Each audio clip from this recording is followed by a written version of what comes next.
Morning students, I'm Dr. Meenakshi Gehlot, Associate Professor, Department of Zoology, SPC Government College, Ajmer. मेरा आज का topic ABO blood groups और RH factor है। मेरा ये टॉपिक MDS यूनिवर्सिटी अजमेर के BSc पार्ट फर्स्ट के सेकंड पेपर को कवर करेगा। इंट्रोडक्शन।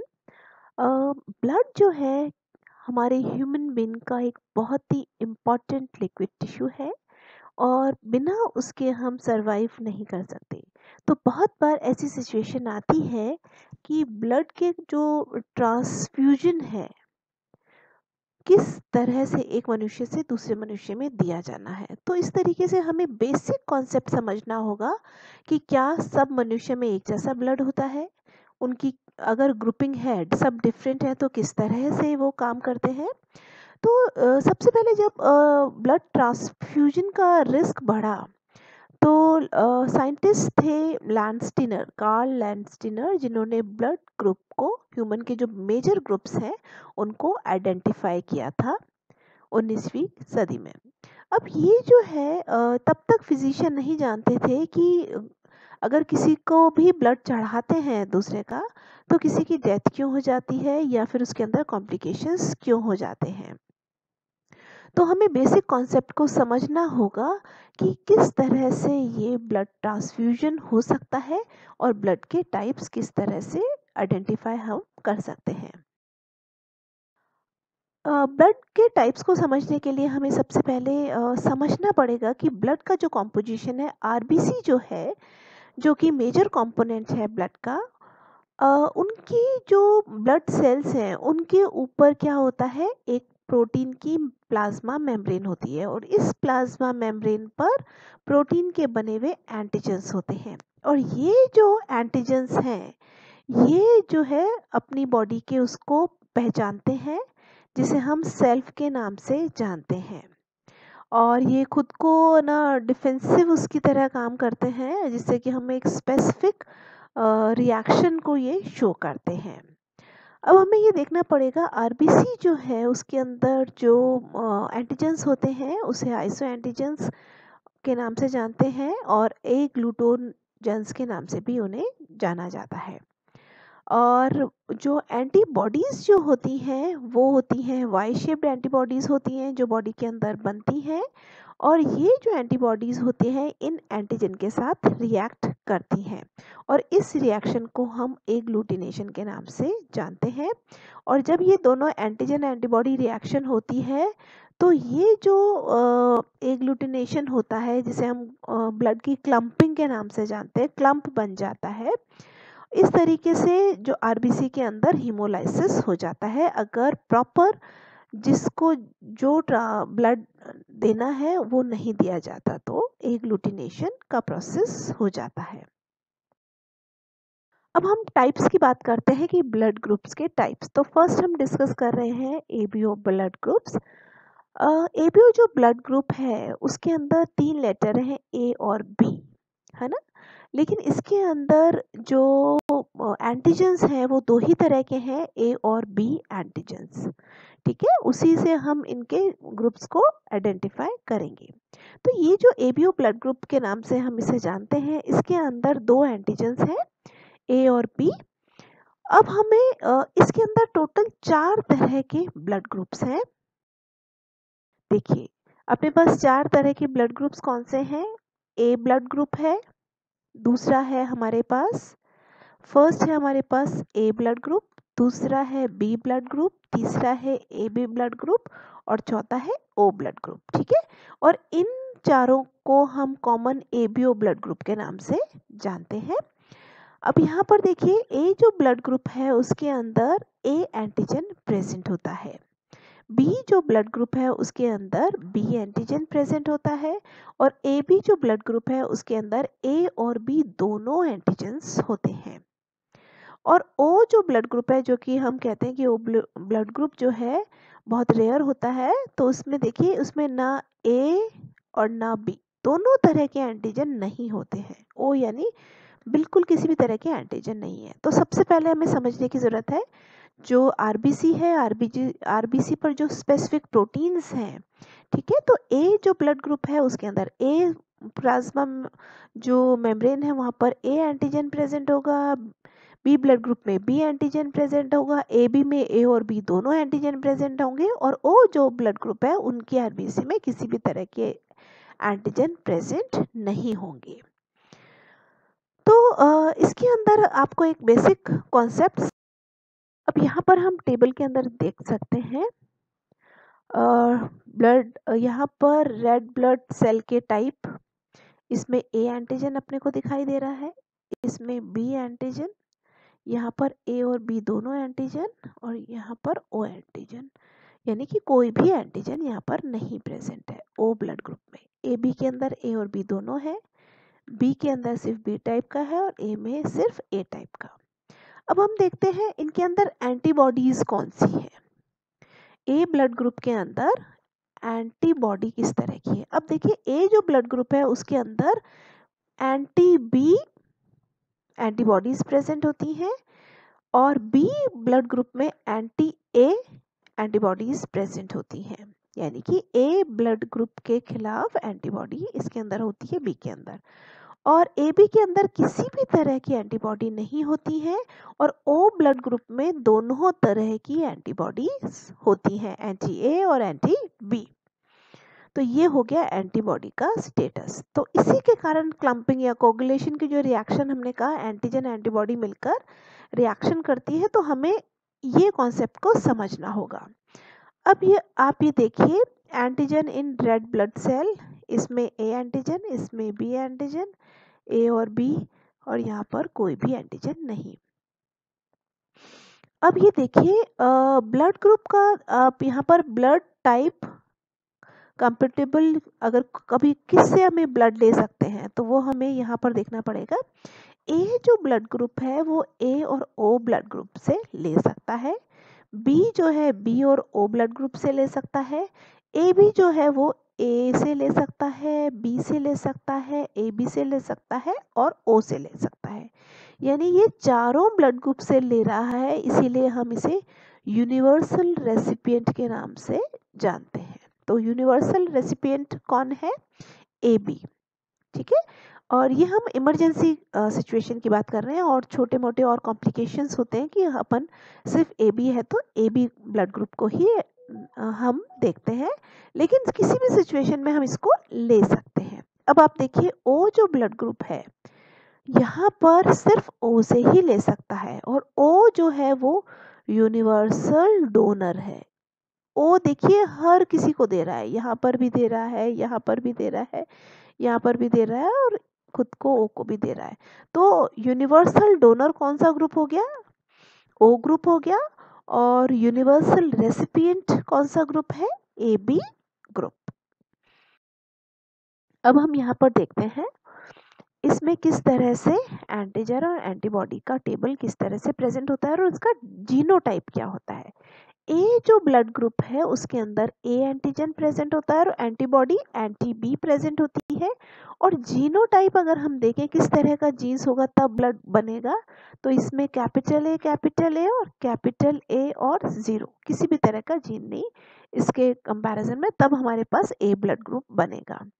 बी ब्लड ग्रुप की अगर हम जेनेटिक्स देखें तो क्या होगा, इसके अंदर बी एंटीजन प्रेजेंट है और एंटी ए एंटीबॉडी प्रेजेंट होती है, और कैपिटल बी और ओ का जब कॉम्बिनेशन बनता है तब हमारे पास बी ब्लड ग्रुप बनता है। अब हम बात करते हैं ए बी ब्लड ग्रुप की। ए बी ब्लड ग्रुप में ए और बी दोनों एंटीजन प्रेजेंट होते हैं, लेकिन किसी भी तरह की एंटीबॉडी प्रेजेंट नहीं होती।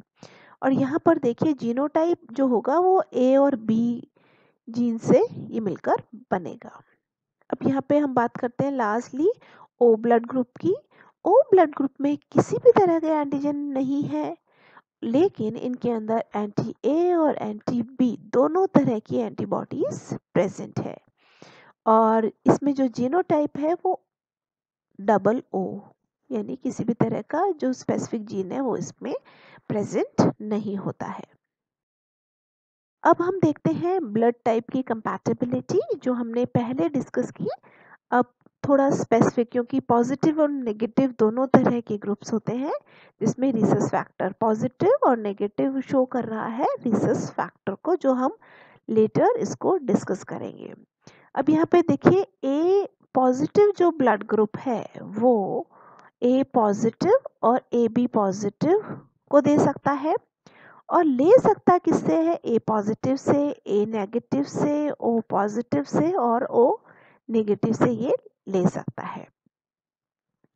अब हम यहाँ पर देखते हैं ब्लड ग्रुप ओ पॉजिटिव जो है वो किस किस को दे सकता है, ओ पॉजिटिव को दे सकता है, ए पॉजिटिव, बी पॉजिटिव और ए बी पॉजिटिव, और ले किससे सकता है, ओ पॉजिटिव और ओ नेगेटिव से ले सकता है। अब हम बात करते हैं बी पॉजिटिव की। बी पॉजिटिव और ए बी पॉजिटिव को दे सकता है और ले सकता है बी पॉजिटिव से, बी नेगेटिव से, ओ पॉजिटिव से और ओ नेगेटिव से। अब हम बात करते हैं ए बी पॉजिटिव की। ए बी पॉजिटिव जो है वो दे सकता है ए बी पॉजिटिव को और रिसीव कर सकता है सभी से। इसी तरीके से ये चारों ब्लड ग्रुप्स को भी हम देख सकते हैं, A negative, O negative, B negative और ए बी नेगेटिव। तो ये टेबल हमें सारा कॉन्सेप्ट समझाती है कि ब्लड ग्रुप्स की कंपैटिबिलिटी कैसे है।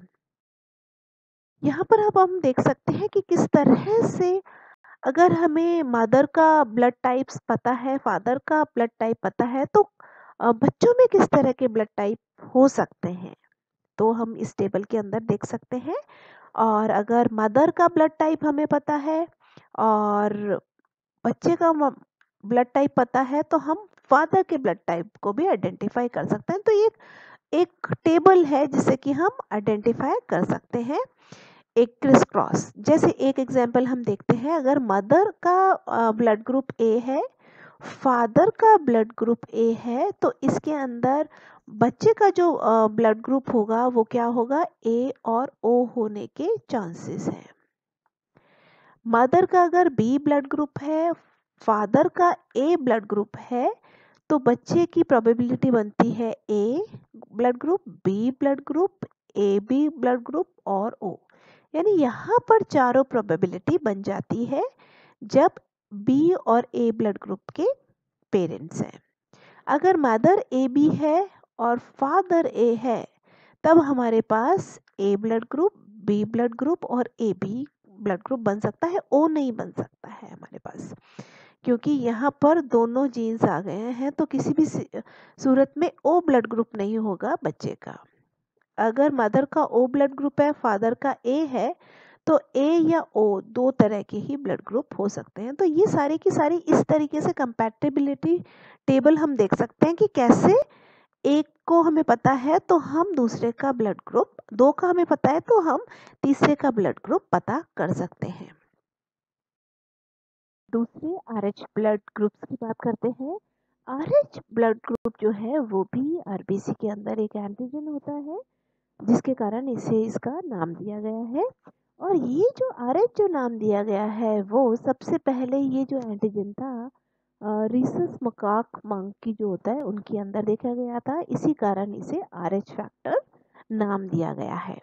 आरएच जो एंटीजन्स होते हैं वो जो है उसे हम डी एंटीजन के नाम से आइडेंटिफाई करते हैं, और ये बहुत ही इम्पोर्टेंट होता है। और ये जो जब आरबीसी के अंदर ये जो प्रेजेंट होता है, करीब 85% लोगों के अंदर ये पॉजिटिव होता है और बाकियों में ये नेगेटिव होता है, यानी कि एब्सेंट होता है। अब हम आरएच फैक्टर को अगर हम देखते हैं, वो एबीओ ब्लड ग्रुप से डिफरेंट होता है, और इसे हम किस तरह से आरएच जो फैक्टर है वो किस तरह से, अब देखते हैं आरएच इनकम्पैटिबिलिटी इन प्रेगनेंसी। बहुत बार ये देखा गया है कि जब मदर होती है आरएच नेगेटिव और अगर बेबी आरएच पॉजिटिव होता है, तो उनका जो ब्लड ग्रुप होता है वो मिसमैच हो जाता है, जिसे हम आरएच इनकम्पैटिबिलिटी के नाम से जानते हैं। और ये जो मिसमैच होता है फर्स्ट प्रेगनेंसी में कोई प्रॉब्लम नहीं होती, लेकिन जब लेटर प्रेगनेंसीज आती हैं, जैसे कि नेक्स्ट बेबी सेकंड बेबी जब होता है तो मदर का जो इम्यून सिस्टम है वो आरएच वाले को रिकॉग्नाइज कर लेता है, क्योंकि उसके अंदर उसके अगेंस्ट एंटीबॉडीज बन चुकी हुई होती हैं। तो इस कारण सेकंड जो बर्थ होता है उसमें प्रॉब्लम आती है और मिसकैरेज होने के चांसेस बढ़ जाते हैं। तो इस कारण से ये जो न्यूबॉर्न बेबी होता है वो उसके अंदर दिक्कत होती है और ये आरएच डिजीज के नाम से जाना जाता है। अब हम देखते हैं, इसको समझने की कोशिश करते हैं। फादर आरएच पॉजिटिव है, मदर जो है आरएच नेगेटिव है, लेकिन इनका जो बेबी है वो कैसा है, आरएच पॉजिटिव है। तो इस क्योंकि मदर के अंदर बेबी का ब्लड भी आपस में सर्कुलेट होता रहता है, तो फीटस जो है, इस फीटस का जो ब्लड मदर के अंदर एंटर करता है तो इसके अंदर कैसा है, पॉजिटिव है, तो आरएच फैक्टर है, यहाँ नहीं है, तो इसके अंदर रिएक्शंस एंटीबॉडीज उसके अगेंस्ट बननी शुरू हो जाती है। ठीक है, तो मदर के अंदर किसकी किसके अगेंस्ट एंटीबॉडीज बन गई, आरएच पॉजिटिव के अगेंस्ट एंटीबॉडीज बन गई। अब अगर वापस वो यही फीमेल वापस प्रेग्नेंट होती है और फीटस पॉजिटिव ब्लड ग्रुप का होता है, तो मदर के अंदर क्या है, एंटीबॉडीज होती हैं। ठीक है, और जो कि फीटस के अंदर जाके उसकी रेड ब्लड सेल्स को डैमेज कर देती हैं। तो इस तरीके से आरएच फैक्टर की इनकम्पैटिबिलिटी होती है, तो ये मदर्स के अंदर ये फीटस को ब्लड को डैमेज कर देती है। तो इस तरीके से आरएच फैक्टर का एक बहुत इम्पॉर्टेंट रोल है। आज हमने एबीओ ब्लड ग्रुप व आरएच फैक्टर के बारे में जाना कि किस तरीके से ये रेगुलेट होते हैं, कितने तरह के टाइप्स हैं और किस तरह से हम ये एक से दूसरे पर्सन में ट्रांसफ्यूज हो सकते हैं। Thank you so much.